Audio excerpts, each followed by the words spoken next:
കോഴിക്കോട് ഗോവിന്ദപുരം സ്വദേശി ദീപക്കിനെ ഓർമ്മയില്ലേ? ആ ചെറുപ്പക്കാരൻ്റെ മുഖം അങ്ങനെ മറക്കാൻ കഴിയുമോ?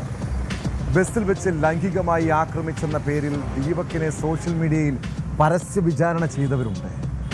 ഒരാളൊരു തെറ്റ് ചെയ്തെങ്കിൽ അതിന് നാട്ടിൽ നിയമവും നിയമ സംവിധാനങ്ങളുമുണ്ട്.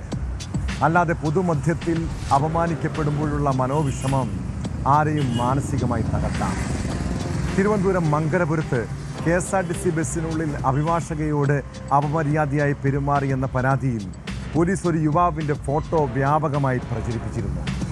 സംഭവത്തിന് പിന്നാലെ മംഗലപുരം പോലീസ് അന്വേഷിച്ചു വന്ന ബാലരാമപുരം സ്വദേശിയായ വിമൽ കുമാറിനെ മരിച്ച നിലയിൽ കണ്ടെത്തിയിരിക്കുന്നു. തെറ്റ് ചെയ്തതിൻ്റെ കുറ്റബോധമാണോ അതോ ചെയ്യാത്ത തെറ്റിന് വേട്ടയാടപ്പെട്ടതാണോ വിമൽ കുമാറിനെ മരണത്തിലേക്ക് തള്ളിവിട്ടതെന്ന് പരിശോധിക്കണം.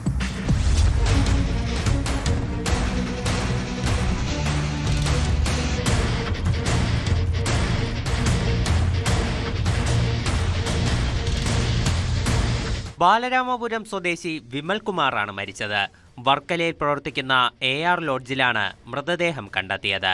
കഴിഞ്ഞ 28-ാം തീയതിയാണ് റെയിൽവേ സ്റ്റേഷന് സമീപത്തുള്ള ലോഡ്ജിൽ ഇയാൾ മുറിയെടുത്തത്.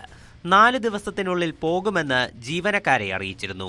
എന്നാൽ 4 ദിവസം കഴിഞ്ഞിട്ടും വിമൽകുമാറിനെ കാണാതായതോടെ ജീവനക്കാർ വാതിലിൽ മുട്ടിവിളിച്ചു. വാതിൽ തുറക്കാതിരുന്നതിനെ തുടർന്നാണ് ജീവനക്കാർ പോലീസിൽ വിവരമറിയിച്ചത്. പോലീസ് എത്തി കതക് ചവിട്ടിപ്പൊളിച്ചകത്ത് കയറിയപ്പോഴാണ് യുവാവിനെ മരിച്ച നിലയിൽ കണ്ടെത്തിയത്.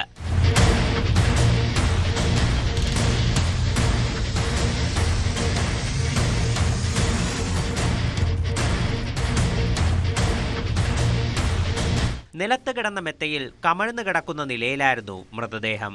പോലീസ് തുടർ നടപടികൾക്ക് ശേഷം മൃതദേഹം വർക്കല താലൂക്ക് ആശുപത്രിയിലേക്ക് പോസ്റ്റ്മോർട്ടത്തിനായി മാറ്റി.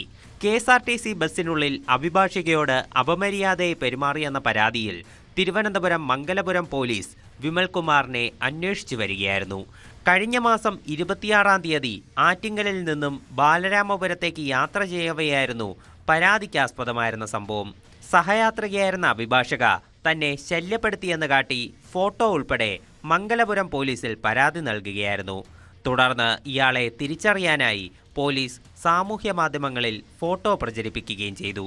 ഇതിനിടെയാണ് യുവാവിനെ ആത്മഹത്യ ചെയ്ത നിലയിൽ കണ്ടെത്തിയത്. പ്രവാസിയായിരുന്ന വിമൽകുമാർ അടുത്തിടെയാണ് നാട്ടിലെത്തിയത്. സംഭവത്തിന്റെ എല്ലാ വശങ്ങളും പരിശോധിച്ചു വരികയാണെന്ന് പോലീസ് അറിയിച്ചു.